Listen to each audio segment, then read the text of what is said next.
All right, we're on. Tom Rebman, this is Connie Mick from the University of Notre Dame. It is wonderful to have you talking with me today, responding to the work that you've done in the South Bend community to address homelessness, particularly our situation in 2016, 2017, but you're graciously continuing to consult and advise and comment and help us think about what that moment meant and what it means for us now, given that we still have chronic homelessness in our community. So why don't we start by just asking you to share with us a little bit more about your background. Sure. It's pretty simple. At age 17, I made a bad decision and quit high school. Joined the Navy 11 days after my 17th birthday. Served 23 years in the military, got a commission as an officer, and retired in 2001. After that, I did a couple of business opportunities. I was the CEO of a sports memorabilia company and the vice president of an arena football team in Daytona. Wow. I decided that I wanted to spend the rest of my time educating. So I went back to college. And when I say back to college, I got a degree while I was in the Navy in marine engineering. But I went back to college at Stetson University. I got my elementary education degree and my master's degree in teaching reading. And I've been a reading teacher / civics teacher since I graduated in 2011 with my master's. As far as homelessness, in 2014, I had a great group of kids. I was working in the city of Orlando as a reading teacher. I was teaching 6th, 7th, and 8th grade reading. And I wanted a summer reading project that would really get the students involved, because this is a very impoverished group of children that if I sent them home with a book or instructions through the summer, they wouldn't read it. So I got the bright idea to help build empathy. I would go live homeless for 30 days in downtown Orlando. That campaign was so impactful that I ended up taking an entire year off teaching and living homeless across the country in 13 different cities, including 2 weeks on Skid Row in Los Angeles, staying in shelters and living homeless. And after that, I've spent the last 5 years, traveling throughout the country, looking at models of who's having success and how they're accomplishing it, and trying to find a way to solve the puzzle of how to solve homelessness.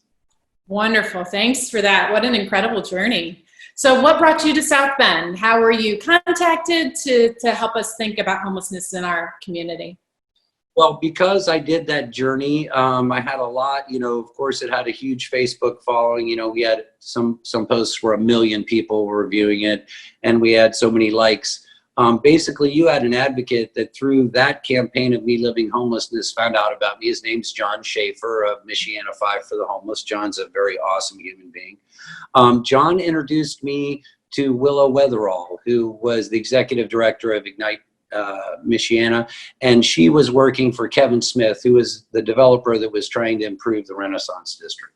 And so that's how I actually became involved in homelessness in South Bend, as I had many discussions with Kevin Smith for months and months, 6 months, 10 months. And he said, no, you need to come up and you need to present this to the community. So I made 2 trips of 4 days each.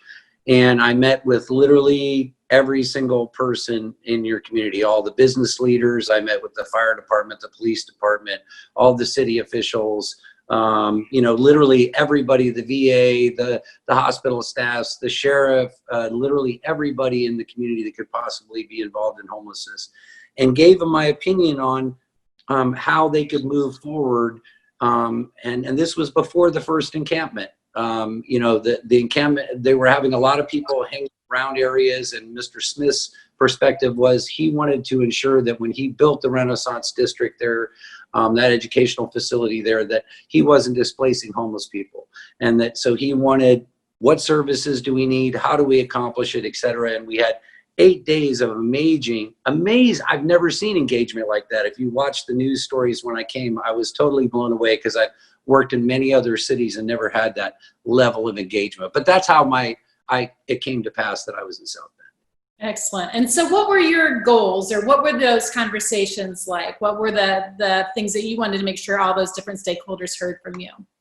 Well, the most important thing is you really have to have a leader in your community, and that leader could be the mayor, that leader could be a social service provider, it could be, but it has to be somebody that everybody understands is really looking over the entire project of fixing homelessness. Because really what you're trying to do is you're trying to work with a broken system. I mean, you really are. And what I mean by that is the delivery of services through the federal government and how the continuum of care works doesn't really solve the problems of your community. It assists in getting people housed, and that money is important. But the problem is people don't understand the community is not going to, it's not going to be solved through the federal dollars that come in, nor the continuum of care. It has to involve local government or community work to make that happen. That's the only thing that works across the United States. The encampments happen as a result of no services and really just no place for these people to go. I mean, you cannot fix homelessness through enforcement. You can't. And people think that they'll just go elsewhere, but they just don't go elsewhere, they hide. And so my goals originally, I'm sorry, I kind of went very long there, but my goals were to reduce the number of chronic homeless downtown. And at that time they had just a little a little north of 130 people. And we were looking at how we could target those individuals.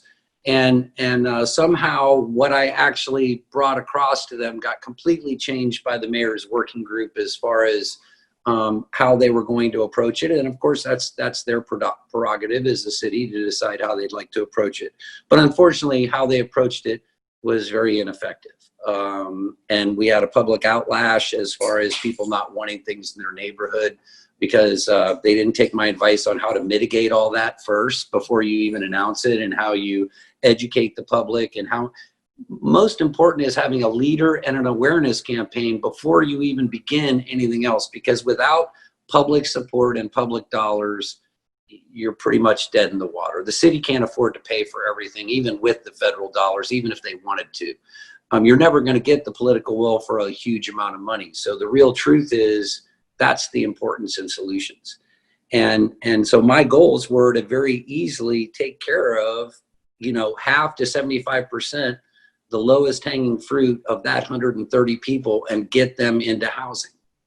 And my biggest advice concerning that was I didn't understand why they weren't using the cold night shelter that was already established to pipeline people directly into housing or services. I didn't understand why they weren't taking people directly from the street into housing. It doesn't require to have a shelter or a facility to do those things.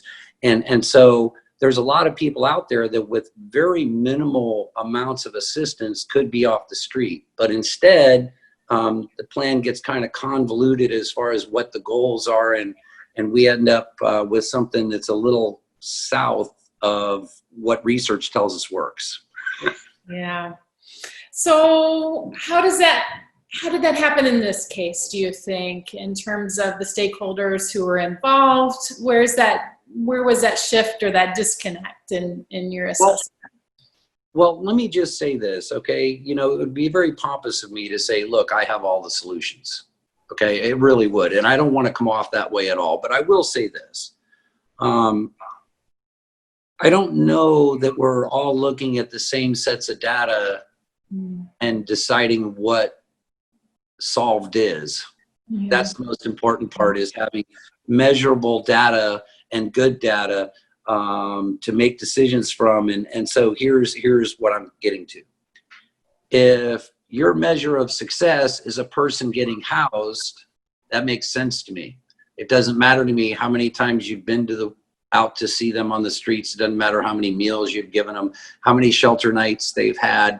You know, what matters is, did you succeed in getting them out of homelessness? And our numbers are dismal because we're not using research-based practices to reduce those numbers. And so let me say this, everybody that was involved in homelessness during this mayor's working group and especially the Renaissance Working Group on Homelessness that was being chaired by Willa Weatherall was doing amazing work. If people would have followed what they wanted to have happen, we had already met with all the Renaissance District stakeholders, and I had personally met with a lot of the people that are in that area, and I won't name drop anybody to put them on the spot, but I met with literally everybody on that block, all of the people. And once they understood, most of them were happy to support it. The problem that you have is when the public announcement is how people find out, or they hear a rumor that it's going to happen, instead of it all being addressed to the public that these are our needs, this is how we are going to accomplish them, here's how we're going to mitigate your concerns. You know, if you're about too many people hanging out, this is what we have in place for that.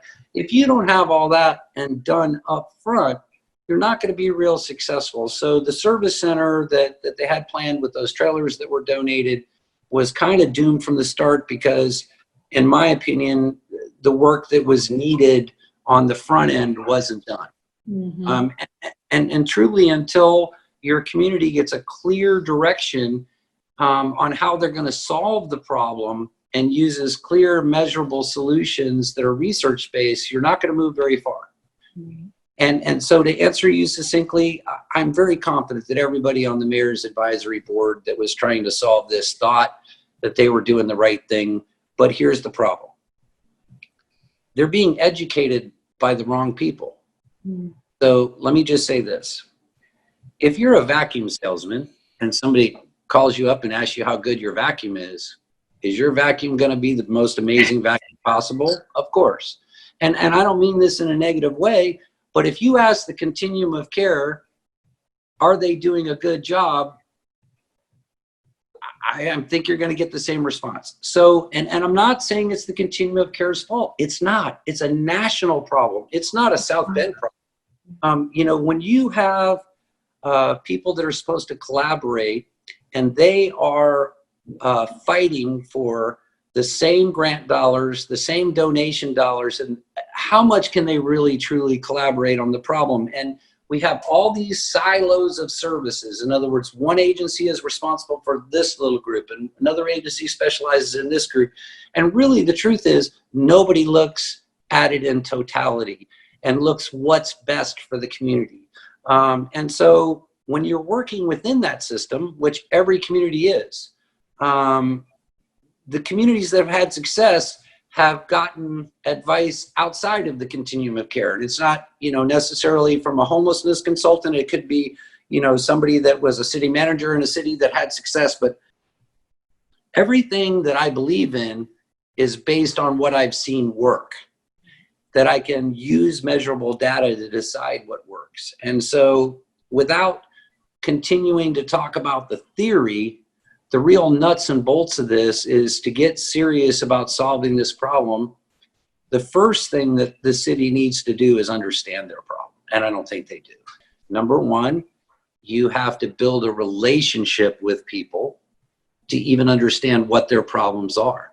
You know, they don't understand trauma-informed care, and you can't go out and just walk up and say, do you want a house? And this person's going to trust you to tell you all their problems. It takes a relationship building. So the first thing is, we don't provide sandwiches and blankets and all these things to homeless people to help them subsist on the streets. Truly, if you're somebody that is trying to end homelessness, you're using that as a tool to build trust. And you're letting the homeless people know what the plan is, just like the community know. And when you're doing both of those things and you have a cohesive plan, it's pretty easy to fund. Everybody wants to be part of the success. The problem is getting the political will to do it right and getting the right advice. And that's what the stakeholders need to do. And that's at all levels. The major thing is what mayor or what business owner that has a huge business they're running, or I don't care who we're talking about as these stakeholders, even the citizens, has the time to go really find out about homelessness, right, to help them ask the right questions. That's the real tough part. It really is. And so there's so many people that are low-hanging fruit that can literally be gotten off the streets with no money just because they don't understand, or they're missing a piece of ID, or they need help, you know, overcoming this or that. We're not even helping those people, because what happens is everybody's directed through the social service pipeline. The folks that are serving, because they're a business, they can only serve the people they get paid to serve. That's number one. Number two, mental health is not being addressed, and it is the forefront of this issue. I mean, it is literally the forefront. Nobody should be making any decisions unless they understand trauma-informed care, and they understand how you can really help these people from a social service perspective. You know, you need to have a master's in social work, or I've spent a lot of time to really try to understand that. And so if you're building these programs that people have to fit in, instead of building something that's unique to every person, you're not going to have the success. So to say this, you asked what my assessment of the mayor's working group on homelessness is. I think based on the information they were given, they came up with something that they thought the public could deal with. Mm. It didn't turn out that way. Mm. I did not ever see that they should have. Why would you go spend all that money on a service center where if you took that same exact money and put it towards giving these people services, you can get a big percentage of your population off the get. Right. And you have a cold night shelter that everybody's showing up to every year anyway. Why don't you just build it in there? That was one of my recommendations. But you see, my point is that the way it works is we have to have community partners, and the continuum of care needs to continue to get their funding. So they have to continue to have their grants going through. And so at the end of the day, I don't know who it really is that's looking out for what's best for the community, except the mayor and his staff have that responsibility, I would say. So to answer your question, I think they get an F, but they get an A for effort. My community is no different than your community. I live in Palm Bay, Florida, and I'll give you an idea. I got involved in homelessness in my community, and in the first 4 months, we started our first cold night shelter. Even though we were the largest city in the county, we were the only city that didn't have a cold night shelter for our homeless. And I know you guys laugh at that in Indiana when we're talking about Florida, but my point is, we got a cold night shelter established, funded with all public money. All we needed was the city to say, yes, that's what they wanted. And it happened swimmingly. The problem is that doing things that way is effective for projects, but it's not really effective for the long-term sustainability of solving a huge problem. I'm having big political resistance now. To things that I want to do that don't involve government funding, believe it or not. Wow. Yes, well, it's because the continuum of care and the agencies that are out there raising money and trying to keep their agencies afloat don't think that I'm basically competing with them.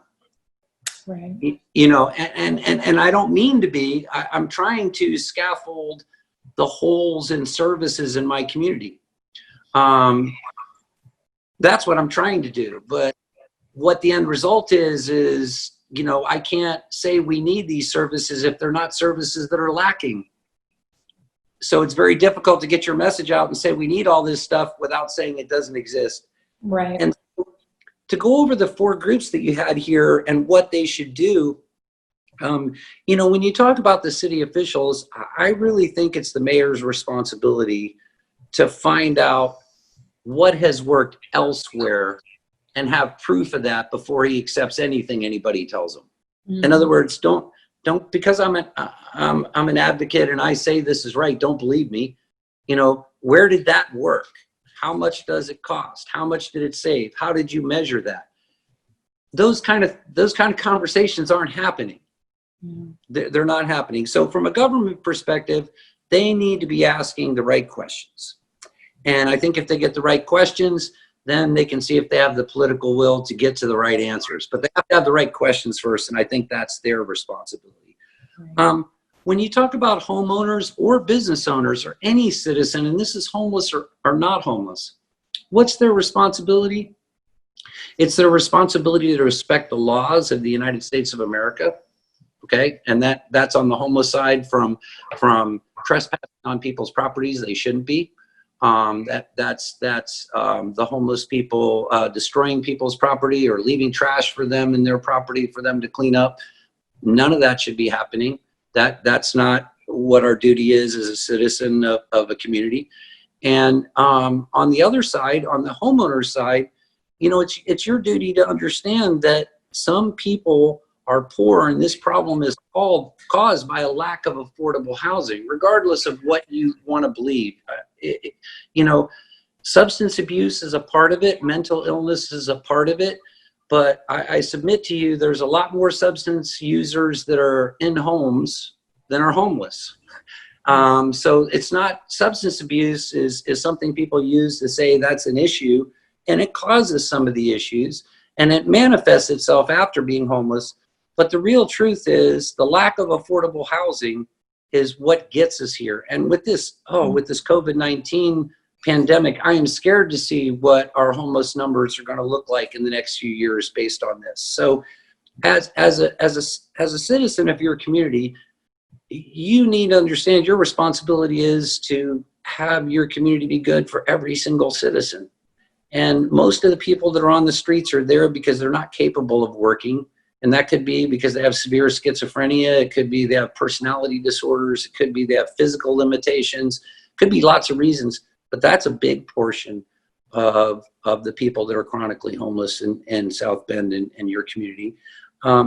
They need to understand that, and they need to understand it's a lot cheaper for the community to integrate these members back into the community by assisting them and helping provide them housing. They're already being paid disability of only $700 a month. Okay, they can't subsist on that, but the programs that are out there that have people pay a third of that income toward their housing and that type of thing, you know, they have to understand that these people are going to need assistance, so they're going to remain on the streets forever. And when they remain on the streets, it costs a fortune in police response, healthcare, EMTs. I could go across the board on that. So it's educating the members of the community that we need to take care of all members. And I guess the only difference between a business owner and a homeowner or just a general citizen, I would say, is that I think it's a business owner's responsibility to ask really good questions before they donate to charities or get involved with charities. I won't go over all that. We have had so many fraudulent things happen in my current state, but I'll just simply say I won't go over that. But I will say that I'm sure you've had the exact same thing. The nonprofit industry is sometimes not, doesn't police itself well. And so as business owners, I think they need to really pay attention to what they get involved in. I think the question I want to insert here is, where have you seen the education work well, or what are your tips for that last mile? You know, getting, as you say, the research informed information to the folks who can vote and who can donate and who can act, you know, whether they're students who are looking at this website, or homeowners or business owners or academics like me who can attempt to educate and you know, help inform the community. What are examples of where that messaging has gone well? What does that look like? What are your tips for that? Well, let's pretend I'm the mayor of South Bend. All right. The first thing I would do is I would hire a person. I wouldn't care what you call it, social services administrator, director of what, I mean, I don't care what you call it. I would hire that person for $70,000 to $100,000 a year, whatever the going market rate is. The first thing that does is it tells everybody you're serious about solving the problem. And $70,000 to a city like South Bend is like a drop in the bucket. That's absolutely nothing. But the message that it sends, it immediately sends the beginning message. And then investing in an awareness campaign. And where have they done that? I can give you many examples, but the one closest to where I am is Orlando, Florida, and the Rethink Homelessness campaign. You know, basically, when you can get Disney and the Orlando Magic and all the people that they got involved in donating money for the homeless, which is kind of a taboo group of folks to fundraise for most of the time. That's the kind of awareness campaign. You know, people need to understand what the problem is. They can't view it through the lens of, look at that individual alcoholic who's always bugging me for money. They can't, because really that's a small percentage of the people, and they don't understand that. And so unless you educate the public, those are the first two things you have to do as a city. Is you have to say, here's the guy in charge. And then you have to go out with a big awareness campaign on, here's what we want to accomplish, everybody in South Bend. We want all of these people to have a home. You know, we need your help to do this. You know, and you have to really, and the biggest thing, that the biggest mistakes that cities make is they make plans without their citizens. Oh my gosh, if you don't mitigate the not in my backyard effect, when we know that's what's going to happen every time we have services for the homeless, you know that's coming. When you don't have a plan to mitigate that from the beginning, you've already lost. Right. So the big steps, look, helping these people on the streets, that's the easiest part, believe it or not. People think that's the most complex part. It's not. It's, okay, so the third thing, after I instituted this gentleman or lady as being in charge and started an intense awareness campaign, is the next thing I would do is hire street outreach workers. Now, this is completely different from what downtown South Bend has done, okay, as far as that person. That person is there for the businesses to call to make them feel better. It's just the truth, and not a bad thing, but it's not, that person is not a social worker. We need two people that are on the streets 8 hours a day, getting to know these people and building relationships with them so we can get super accurate data on what really exists out there and what you really need in totality. The point in time count and the social service agencies do not do a good job of capturing data and putting it into HMIS, and it's really not even close to reliable. My estimations are point in time counts are 30 to 40% of total population. Wow. So, and that's across the country. Yeah. Done by volunteers. They don't take into account when's the best time to find the homeless and where do you find them. They just send volunteers out, kind of. So the point is this. Once you've identified who these people are through having street outreach, at the same time, those two street outreachers workers are going to be paying for themselves because they're going to be referring those people directly to services. They're also going to be tracking everybody cradle to grave. Now, I read what South Bend put in place as far as their coordinated entry system that's required. I can tell you right now, their coordinated entry system is not a coordinated entry system. You know, does it meet the grant requirements? Absolutely. Is it effective? Absolutely not. So, you know, the point to this is somebody has to be in charge and really have a plan. You know, it's very frustrating to watch communities make the same mistakes over and over and over. You know, Einstein said that those that are doomed to, that don't know history are doomed to repeat it, I believe it was, if it was Einstein, if I'm correct. That's exactly what we do constantly. We build another service center. And I'm not saying I'm anti-service center. Please don't misinterpret me, but you have to understand what the service center should be. And if it's in a model that's a pipeline to put people into housing, it's worth your time. But if it's only a place for people to stay with no additional services added to get people into housing, it's a waste of money. All money should be spent in a way that you know it has contributed to somebody getting into housing. It's really that simple. And so to really summarize it, political will and education is the key. Mm-hmm. Did I answer your question? You did. You did. Very long-winded. No, you did. And I heard in there that on that political will piece that the mayor needs to take the first step, in a sense, in committing to that position in a way that signals to the community that they're serious, and that person then can help with the education campaign. Is that the sequence that you person, recommend? yeah, that person should be running the education campaign. And truly, you know, I say the mayor's office, only it could be the common council can say, hey, we demand that we have somebody that's in charge of social services, and that this person puts together the data we need to make decisions. It doesn't have to be the mayor. Right. The reason I say the mayor is it's easy for the mayor to put a person on his staff, and it could happen overnight. And honestly, when you're talking about hiring one person for the magnitude of this problem, what they spend on dispersing one encampment will probably pay half that person's salary for a year. So I'm just simply saying, you know, that would show the community that you mean business, and it would bring partners to the table. Because here's the thing. If I came to South Bend, Indiana today, and I had workshops that were free to every one of those groups, I might get 15 people total attendance if I did it today. The reason that Susanna Fritzberg, who is the mayor's aide, and every business leader, the sheriff, the police chief, the fire chief, everybody had time for me. And we're talking on the weekends even, and at 10 and 11 o'clock at night, people were meeting with me. Okay, even people from Notre Dame were there at that time of night. That was because Kevin Smith brought me in. I thought he was going to be that catalyst to be that leader in the community doing it. It didn't end up, you know, the Renaissance District and the city didn't quite see eye to eye on how to solve this. So I don't know exactly what happened. I wasn't on the inside of that, but I'll just simply say that's what's missing.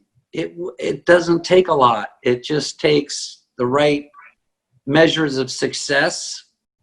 And as I tell everybody, you know, don't believe a thing I say. Make me prove everything I say is true. Make me show you where it already worked. Make me show you cost studies. We need real research and data analysis. And that's really why I loved reading your website, honestly. Oh, good. I think we need more of that. I really mean that. Yeah. Education is the key. And that's what I'm hoping to do by doing this interview, by all the work I did in South Bend. Because just so we can lend a little validity, I don't know if the people that are watching this know this, but I received zero compensation for my 8 days in South Bend. I did not know that. I did it for free. All they did was give me a hotel room to stay in and paid for my airline ticket. That was it. I gave up 8 days of my life. And the reason that I did it I was offered compensation. And the reason I did it without compensation was to say, look, I'm not getting paid, so I have no allegiance to anybody. Right. You're going to hear the real truth. Sure. And that was more important to me than a few, dollars. And so hopefully as people will look at what I wrote during all that time and all the news articles that happened during that time and actually go back and look in history, they'll see, hey, that guy 2 years ago told us all this, and he wasn't even getting paid, and he came up here to tell us this. Right. So hopefully that'll give it a little more credence to your watchers.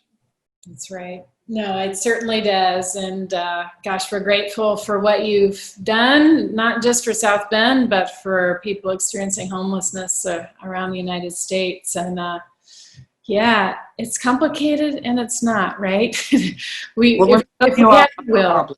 It is. Here's how uncomplicated it is. I'm going to brag a little bit. Here in my city of Palm Bay, Florida, we have a little over 110,000 residents. We have 73 homeless people that live in encampments in the woods in our city limits that I can put my hands on today, 73. When the COVID thing happened, just through community involvement, we outfitted every single camp with everything they needed to shelter in place. Brand new 8-10-man tents, camping stoves, toilets, camp showers for their camp. And we fed them every day and are still feeding every homeless camp every day. And all this is being done with volunteers and not a penny of community or government money. Incredible. And we have a good handle on our data here. Something similar could be started there.